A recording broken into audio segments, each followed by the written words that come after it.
मध्य प्रदेश के सियासी हालात पर लगातार नजर है, जहां सियासी उलटफेर का माहौल लगातार जारी है। कांग्रेस और बीजेपी दोनों ही पार्टियां अपने अपने असेंबली मेंबरान पर नजर रखने के लिए महफूज मुकामात पर इन्हें लेकर गई हैं। बीजेपी ने अपने 106 असेंबली मेंबरान को हरियाणा के मानेसर में एक होटल में रखा है।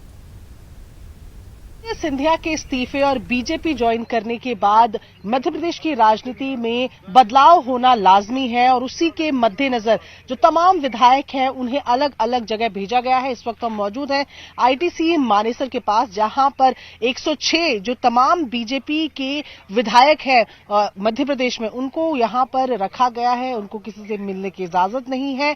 तमाम लोग जो है वो यही परसों से यहां पर बने हुए हैं और ऐसे में माना जा रहा है कि जो मध्य प्रदेश है जिसका विधानसभा सत्र 16 तारीख को होना है, तो ये भी कयास लगाए जा रहे हैं कि एक दो दिन और इसी तरीके से इन्हें यहां पर रखा जा सकेगा। जब फ्लोर टेस्ट की बारी आएगी तो यहां से इनको मूव कराया जाएगा। मध्य प्रदेश की राजनीति की अगर बात करें तो दिल्ली में ज्योतिरादित्य सिंधिया मौजूद हैं। यहां अगर बात करें तो बीजेपी के विधायक हैं। जयपुर, बेंगलोर और खासतौर पर भोपाल, चारों तरफ जो राजनीति है उसका जोर फिलहाल चल रहा है। और अगर मानेसर की बात करें तो 106 विधायक यहां पर है। बताया जा रहा है कि जो अलग अलग नेता हैं जिलों के संबंधित या बीजेपी के जो और नेता हैं वो भी तकरीबन 8 से 10 यहां पर पहुंचे हैं।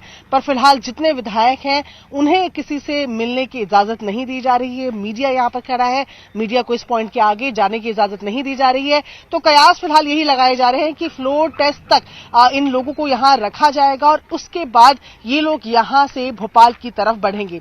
वीडियो जर्नलिस्ट पंकज गोसाई के साथ प्रियंका कांडपाल, न्यूज़ 18 इंडिया, मानेसर। और वहीं एमपी में जहां एक जानिब सियासी घमासान जारी है, वहीं सीएए, एनआरसी और एनपीआर के खिलाफ तहरीक भी पूरी तवानाई के साथ जारी है। सियासी घमासान के बीच भोपाल इकबाल मैदान से रैली निकाली गई और एनपीआर को एनआरसी की पहली कड़ी करार देते हुए इसे फौरी तौर पर वापस लेने का पुरजोर मुतालबा किया गया। सीए के खिलाफ जारी तहरीक पर हमारे नुमाइंदे मेहताब आलम ने यहां मौजूद लोगों से खास बातचीत की। देश में पिछले 2 दिनों से सत्ता को लेकर संघर्ष जारी है। वहीं पर मैं देख रहे हैं कि इकबाल मैदान या मध्य प्रदेश के दूसरे हिस्सों की बात करें या फिर पूरे भारत की बात करें तो सीए, एनआरसी और एनपीआर को लेकर भी संघर्ष और तहरीक जारी है। यहाँ पर हमारे साथ कुछ लोग मौजूद हैं, उनसे जानते हैं। बहुजन संघर्ष मोर्चा के लोग भी हैं। यहाँ इकबाल मैदान में जो लोग संघर्ष कर रहे हैं वो भी है। यहाँ पर सत्ता को लेकर संघर्ष चल रहा है। ऐसे में आप लोगों का आंदोलन क्या रहेगा? देखिए, हमारी लड़ाई सत्ता से तो है नहीं, हमारी लड़ाई संविधान के लिए है। और ये हमारा आंदोलन चाहे कि ये पार्टी की सरकार रहे या दूसरी पार्टी की सरकार रहे, कैसा भी यहाँ पर जो चल रहा है उठापटक, उससे हमारा कोई मतलब नहीं। हमारा संविधान की लड़ाई है और वो बरकरार रहेगी, चलती रहेगी, तब तक चलती रहेगी जब तक ये कानून, काला कानून वापस नहीं होता है।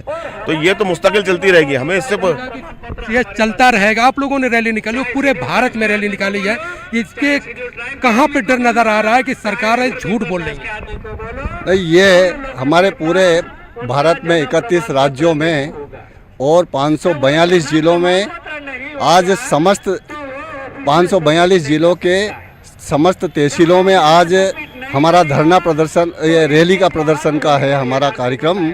और इसका मेन है जो 1 अप्रैल 2020 से एनपीआर लाया जा रहा है और एनपीआर में हमारे लोगों के घर में लोग आएंगे और वो जानकारी लेंगे।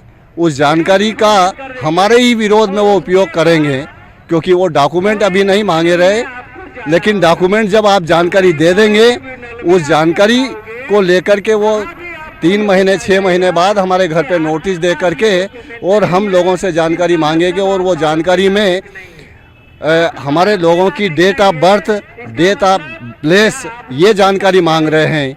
आज 1985 में हमारा जन्म प्रमाण पत्र लागू हुआ और इससे पहले के जो लोग हैं उनके पास कोई जन्म प्रमाण पत्र नहीं। अगर किसी ने जन्म तारीख बता दी तो वो कहेंगे कि इसका प्रूफ लाइए। ये कब तक ये संघर्ष, क्योंकि सरकार तो कह रही है कि हम अपने स्टैंड से कदम पीछे नहीं आएंगे। ऐसे में आप लोगों का आंदोलन क्या करेगा? हमारा आंदोलन सिर्फ एनआरसी, सीए और एनपीआर के लिए ही नहीं है। हमारा ये आंदोलन ये 85% मूल निवासी लोग हैं, भारत के जो मूल निवासी, जिनको 1950 में तमाम प्रकार के अधिकार मिले थे, यहाँ तक कि बोलने की भी आज़ादी नहीं थी। आज मैं बोल रहा हूँ उस संविधान के आर्टिकल 19 की बदौलत बोल रहा हूँ। संविधान की रक्षा के लिए सारे कदम उठाए जा रहे हैं, आप क्या मानते हैं? बहुत ज़रूरी है। अगर संविधान नहीं है तो देश में जीना मुश्किल है। और ये जिस मध्य प्रदेश में सरकारें बदल रही हैं, इनके लिए मैं कहना चाहता हूँ कि अपना मालिक अपना खालिक अफजल है। आती जाती सरकारों से क्या लेना। ये लड़ाई हमारी स्टेट लेवल की नहीं है, ये तो केंद्र से लड़ाई है।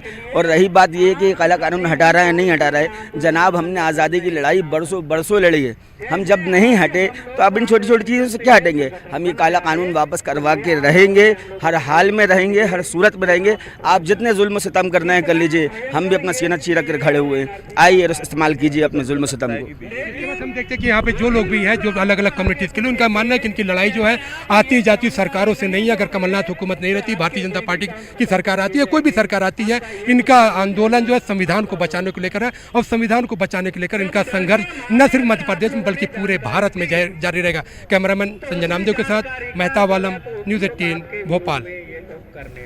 खबरों में इतना ही। आदाब।